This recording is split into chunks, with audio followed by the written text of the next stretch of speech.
산에서 길을 잃으면 골짜기를 헤매지 말고 높은 곳으로 올라가라 하는 말이 있습니다. 높은 곳에 올라가면 길이 보인다는 것입니다. 여러분, 이 말이 강조하는 것이 무엇일까요? 기본으로 돌아가라는 것입니다. 옛 선조들이 한밤에 길을 가다가 방향을 잃었을 때 하늘의 북극성을 찾았듯이 기본으로 돌아가면 방향을 찾을 수 있고 길이 보이기 마련입니다. 여러분, 사람이 살면서 중요한 것을 잃어버리고 살 때가 있습니다. 더욱이 기본을 잊어버리면 결국에는 유익보다 불이익이 초래되고 맙니다. 우리 주위에 기본을 지키지 못하고 눈앞에 이익을 쫓다가 낭패를 보는 이들이 너무나도 많다는 사실을 발견하게 됩니다. 그만큼 우리 인생에 있어서 기본을 지키고 기초를 잘 세워가면 어떠한 어려운 문제를 만나도 능히 헤쳐갈 수 있게 됩니다. 오늘 우리가 읽은 말씀은 70년간의 이방 포로 생활에서 돌아온 이스라엘 백성들이 하나님 앞에서 번제를 드리고 성전 건축을 시작하는 이야기입니다. 그런데 이 본문을 잘 이해하기 위해서는 이스라엘의 역사적인 사실을 우리가 되돌려볼 필요가 있습니다. 이스라엘 백성들이 하나님을 떠나 이방신을 섬기자 하나님께서 그들을 징계하셨습니다. 먼저 북왕국 이스라엘이 주전 722년에 아수르에 의해서 멸망당했습니다. 그리고 남왕국 유다는 주전 586년에 바벨론에 의해서 멸망당합니다. 이때 바벨론의 느부갓네살 왕은 예루살렘 성전을 철저히 파괴했습니다. 뿐만 아니라 이스라엘 백성 가운데 지도자들을 포함한 많은 사람들을 바벨론의 포로로 끌고 갔습니다. 그 유다 땅과 예루살렘은 어떻게 되었을까요? 남아있던 이스라엘 백성들은 성전이 없었기 때문에 하나님 앞에 제사를 드릴 수가 없었습니다. 신앙생활의 기초가 무너진 것입니다. 그들의 신앙생활을 이끌어줄 말씀, 그리고 영적인 지도자들이 모두 포로로 끌려가고 다 사라졌습니다. 그러니 하나님께서 가르쳐 주신 율례대로 하나님을 섬길 수가 없었던 것입니다. 말하자면 신앙생활의 기본이 엉망이 되고 만 것입니다. 바벨론으로 끌려갔던 사람들도 마찬가지였습니다.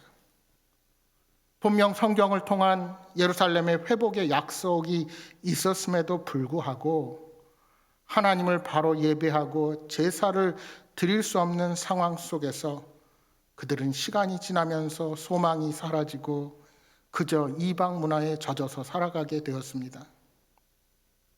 이렇게 다윗의 왕조가 망하고 성전이 무너지며 영적 지도자들이 사라질 때 이스라엘의 구원 역사는 끝인 것처럼 보였습니다. 그러나 하나님께서는 택하신 백성들을 끝내 버리지 않으셨습니다. 하나님이 약속하신 대로 그들을 돌아보시고 구원의 역사를 이어가게 하신 것입니다. 어느덧 바벨론이 멸망하고 바사제국, 즉 페르시아가 고대 근동의 주인으로 등극하게 되었습니다. 어찌 보면 식민지를 살아가는 이스라엘 백성들에게 이러한 사실은 더욱 암울한 미래로 생각될 수 있었을 것입니다. 이제 이스라엘 민족은 역사의 기억 속에서나 존재할 듯해 보였습니다. 그런데 그러한 상황 가운데 기대하지 못했던 그 꿈과 같은 회복의 예언이 그들에게 성취된 것입니다. 하나님은 바사왕 고레스를 감동시키시고 그를 통해 유다 민족에게 명령하시기를 예루살렘으로 돌아가서 여호와의 성전을 건축하라 하는 명령이 내려지게 되는 것입니다. 상상조차 하지 못했던 일입니다. 다시 돌아갈 엄두도 못 내고 연약하게 이방 땅에서 살아가는 그들에게 고향으로 돌아갈 길이, 그것도 하나님을 모르는 이방 왕을 통해 일어나게 된 것입니다. 그러나 여러분, 말이 쉽지 수십 년 동안 고향 땅을 떠나 타지에서 터를 잡고 살았습니다. 또한 그들은 바벨론 포로 끌려와서 바벨론 내에서도 서로 흩어져서 살았습니다. 그렇다면 예루살렘으로 귀환하겠다는 결심이 쉬웠을까요? 특히 젊은 사람들, 즉 이방 땅에서 낳고 자란 세대들에게 그들이 살던 삶의 터전을 버리고 유다 성읍으로 돌아간다는 것은 상상조차 하기 어려운 일이었습니다. 성전은 폐허가 되고 그들이 살아가던 마을도 다 사라지고 없어졌습니다. 이제 유대 땅에는 혈통이 다른 이방 족속들이 여기저기 들어와서 살고 있었습니다. 따라서 그들에게 예루살렘으로 돌아간다는 그 귀환의 결심은 인생의 새로운 도전이며 미지의 땅으로 향하는 모험이 아닐 수 없었습니다. 하지만 이방왕 고레스를 감동케 하신 하나님께서 제사장과 레위 사람들을 비롯한 유다 사람들 또한 감동하게 하셨습니다. 그리고 그들에게 예루살렘을 회복하고 성전을 다시 건축하고자 하는 마음을 주신 것입니다. 그들은 다시 하나님의 선택된 백성으로서의 정체성을 찾을 수 있게 된 것입니다.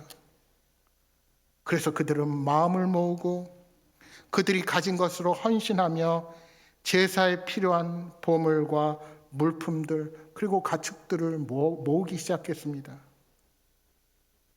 또한 고레스 왕은 바벨론 포로 당시 느부갓네살 왕이 예루살렘 성전에서 탈취해 왔던, 그래서 자신들의 신당에 두었던 각종 금은 접시들, 물품들을 내어주어서 다시 그 모든 도구를 가지고 예루살렘으로 돌아가게 했습니다.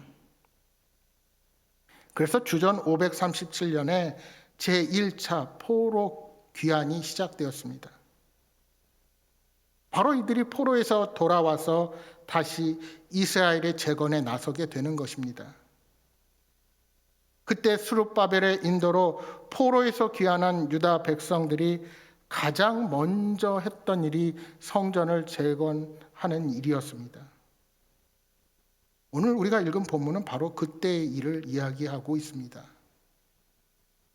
그런데 여러분, 우리가 에스라 1, 2, 3장 말씀 내용을 쭉 살펴보면 거기서 놀라운 하나님의 섭리를 발견하게 됩니다.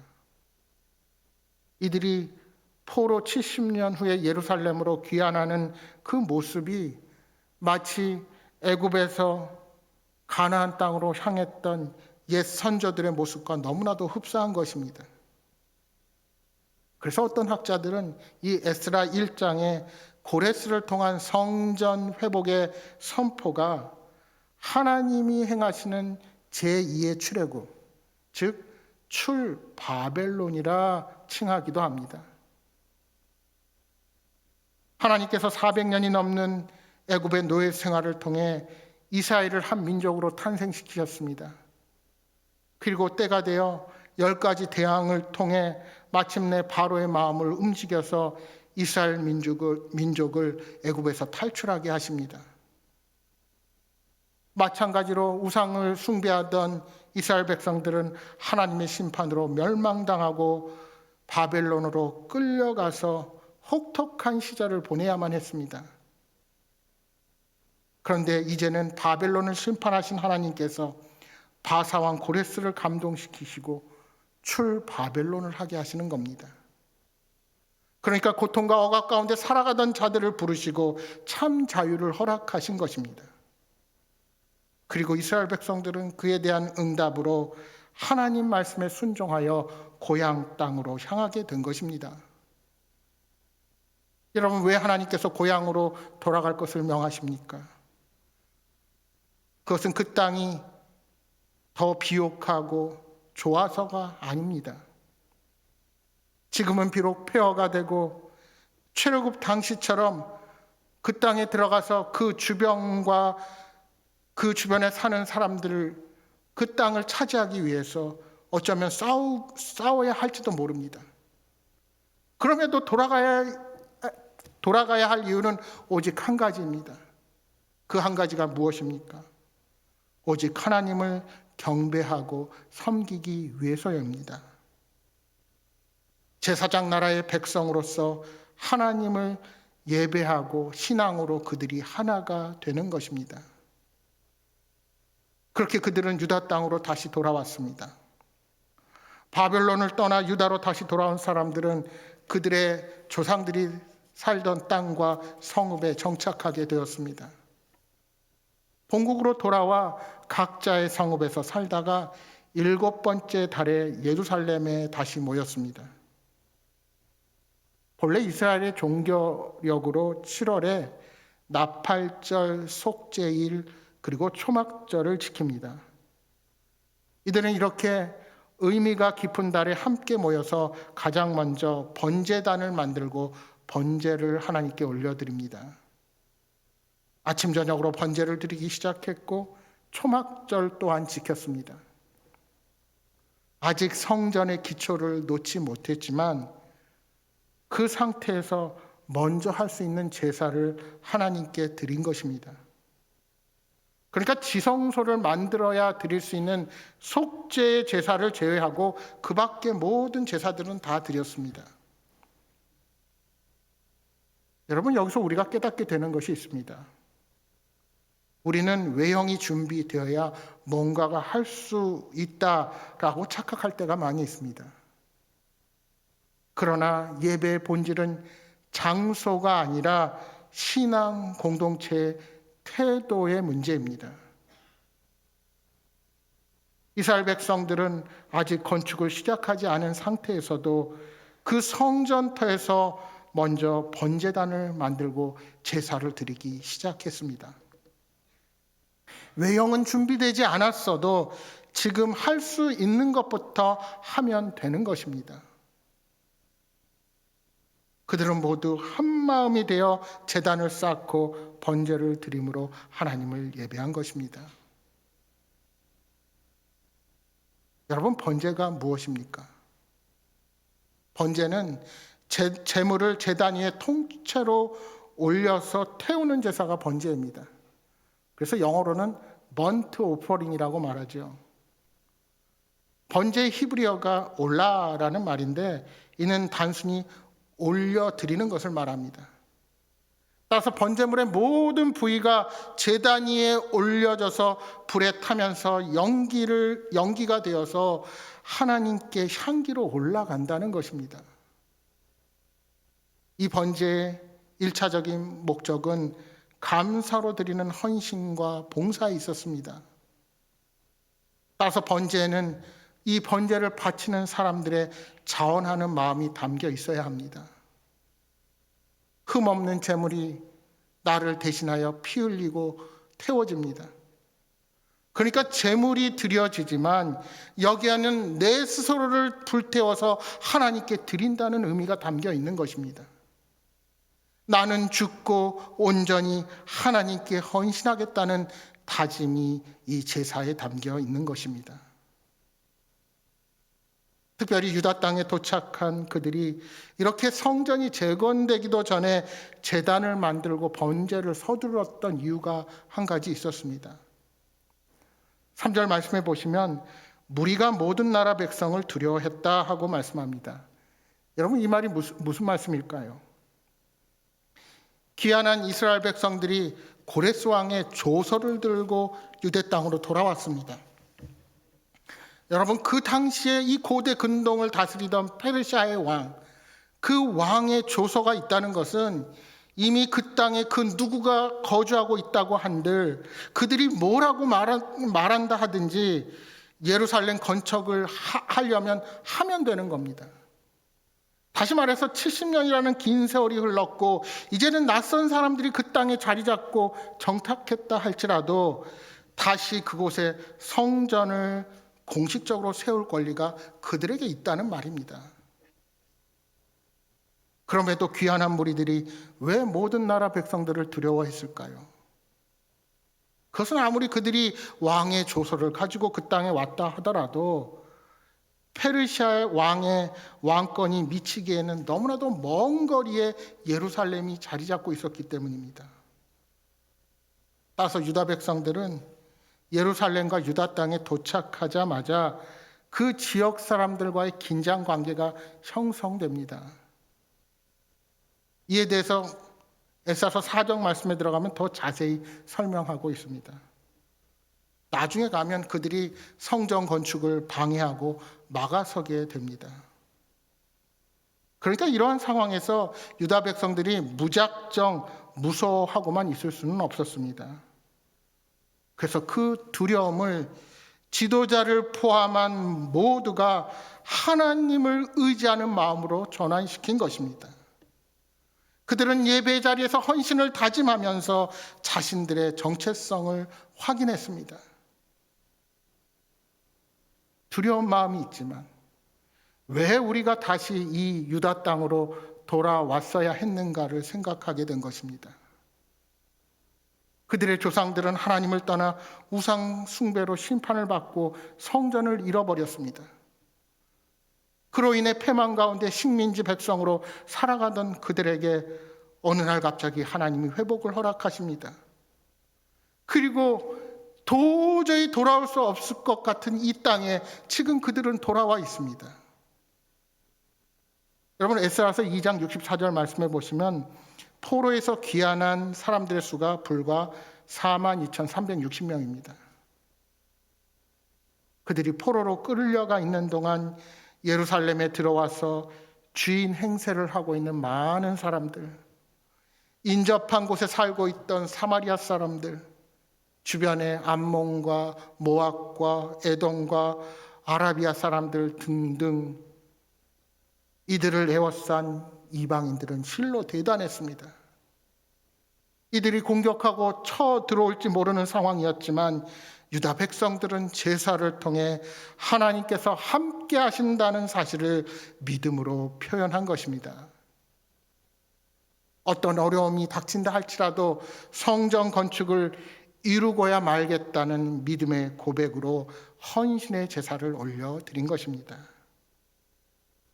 결론적으로 이스라엘 백성들은 성전을 재건하기 위해 이미 무너졌던 신앙의 기초를 다시 쌓고 있는 것입니다. 제사를 하나님께 드리고 그들의 믿음을 고백함으로써 신앙생활의 기초를 다시 굳건하게 세운 것입니다. 사랑하는 여러분, 우리의 예배는 무엇을 다 갖춰야만 가능한 것이 결코 아닙니다.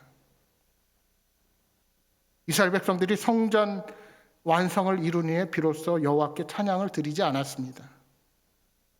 하나님을 향한 감사와 찬양은 무언가를 이룸으로써 드리는 것이 결코 아닙니다.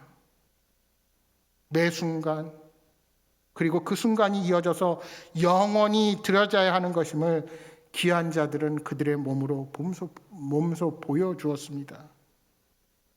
그들은 하나님이 정한 절기와 예배의 회복을 통해 미래 어느 순간에 그들이 경험하게 될 성전의 재건을 미리 바라보면서 현재 주신 하나님의 은혜와 인도하심에 감사하고 있는 것입니다.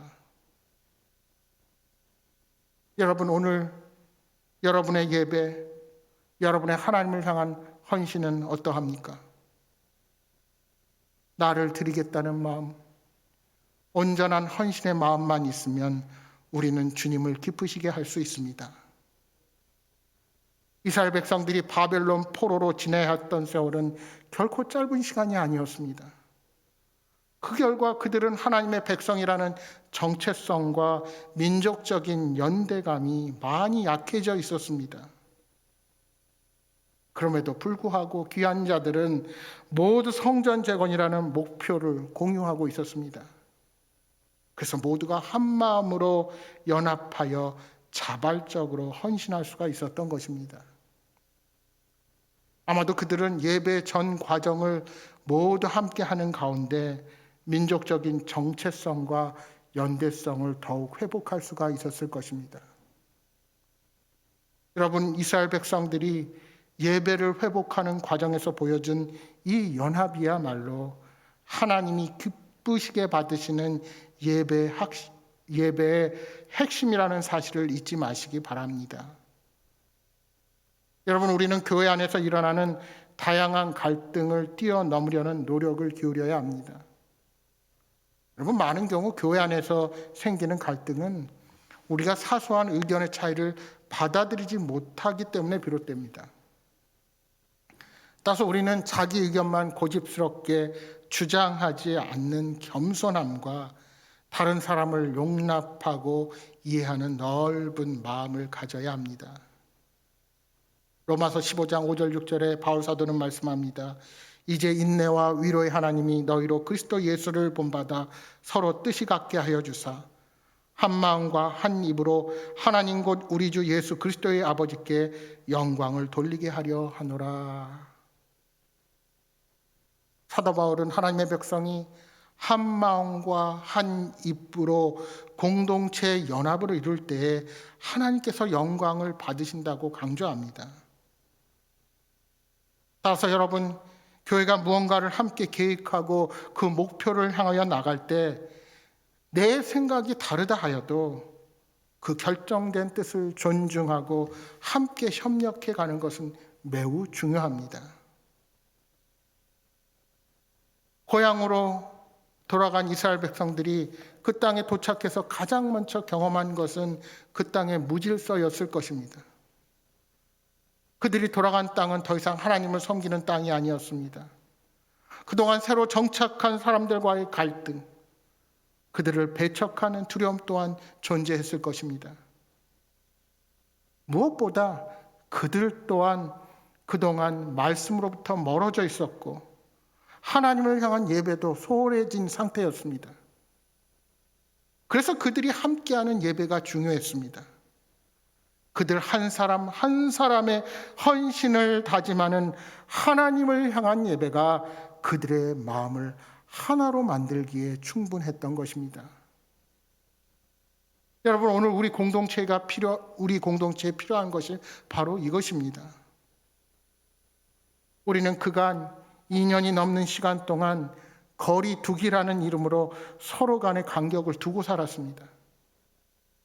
언제 함께 식사를 했는지 기억이 나지 않을 정도입니다. 때로는 비대면 예배라는 생소한 이름으로 서로가 완전히 다른 공간에서 예배를 드리기도 했습니다. 여러분, 이렇게 거리를 두다 보면 서로에 대한 오해도 생기고 공동의 목표를 가지고 무엇을 함께 감당하기가 점점 더 힘들어집니다. 이러한 어려움의 환경을 극복할 수 있는 길, 우리를 하나 되게 하는 길은 오직 말씀과 예배뿐입니다. 따라서 아무리 우리가 불가능하다고 여겨지는 상황 속에서도 우리가 포기하면 안 되는 것이 하나님을 향한 예배라는 사실을 잊어서는 안 됩니다. 이제 예루살렘 성전터에 도착한 지 2년 둘째 달에 성전 공사를 시작합니다. 여기에 모든 백성이 참여했습니다. 지도자들도 참여했습니다. 착오 없이 공사를 진행하기 위해 20살 이상의 레위 사람들을 세워서 감독하게 했습니다. 9절 말씀에 일제히라는 말씀은 마치 한 사람처럼 움직이는 것을 의미하는 단어입니다. 그러니까 우리는 성전을 재건하는데 한 마음 한 뜻으로 애쓴 이들의 모습을 상상해 볼 수가 있는 것입니다. 여러분, 신앙 공동체를 세워가는 일에는 두 마음이 있어서는 안 됩니다.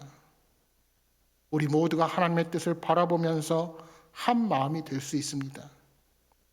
하나님의 말씀에 따라 순종하고 움직이면 한 뜻으로 일을 할 수 있는 겁니다. 10절의 말씀처럼 성전의 기초를 놓을 때 모두가 함께 큰 소리로 하나님을 찬양하고 함성을 지르며 기쁨을 표현했습니다. 여러분 12절 13절 말씀을 다시 한번 보십시오. 제사장들과 레위 사람들과 나이 많은 족장들은 첫 성전을 보았으므로 이제 이 성전의 기초가 놓임을 보고 대성통곡하였으나 여러 사람은 기쁨으로 크게 함성을 지르니 백성이 크게 외치는 소리가 멀리 들림으로 즐거이 부르는 소리와 통곡하는 소리를 백성들이 분간하지 못하였더라. 이제 첫 기초를 놓았을 뿐입니다. 그런데 왜 사람들이 대성통곡합니까? 그 중에 나이가 많은 제사장, 레위 사람, 족장들은 첫 성전을 보았다는 것입니다. 그들이 예루살렘이 황폐하기 전에, 그들이 포로로 떠나기 전에 솔로몬 성전의 위용을 보았던 사람들입니다. 그런데 그 찬란했던 성전이 다 무너져 내리고 이제 새로운 기초, 다시 처음부터 시작하는 기초를 보고 그들이 망감이 교차했을 것입니다. 자신들의 죄악으로 인해 이러한 형편에 놓일 수밖에 없는 것, 그나마 다시 하나님 베푸신 은혜 가운데 그 성전을 재건할 수 있다는 감격이 어우러져서 울음이 터져 나왔을 것입니다. 이제 기초를 놓았을 뿐 완공되려면 상당히 많은 시간이 필요한 지점이었습니다. 그러나 기초를 놓았다는 것, 회복의 첫 발걸음을 옮기게 되었다는 것만으로도 하나님께 감사하며 찬양할 수가 있었던 것입니다. 이처럼 여러 사람이 마음을 같이하여 하나님의 일을 시작했다면 그 자체로 엄청난 감격과 기쁨이 넘치게 되는 겁니다. 이 말씀을 묵상하며 저도 상상해 보았습니다. 우리가 이 팬데믹을 넘어 모두가 거리를 두지 않고 함께 한날 한시에 한자리에 모여서 하나님을 높이며 예배하는 날 말입니다. 그 회복의 첫걸음이 하나님과의 바른 관계입니다. 여러분, 내 자신과 공동체가 하나님과의 바른 관계 속에 있는지 살펴보시기 바랍니다. 그리고 무엇보다 하나님이 기뻐하시는 온전한 제사로 서시기 바랍니다. 어려운 현실 가운데 굴하지 않고 모두 합심하여 성전 기초 공사를 시작했던 유다 백성들처럼 우리도 그렇게 하나님이 기뻐하시는 예배자로 새로운 미래를 향해 나아가기를 소망합니다. 날마다 하나님을 향한 헌신과 감사의 예배로 나아가는 여러분 모두가 되시기를 주님의 이름으로 축복합니다.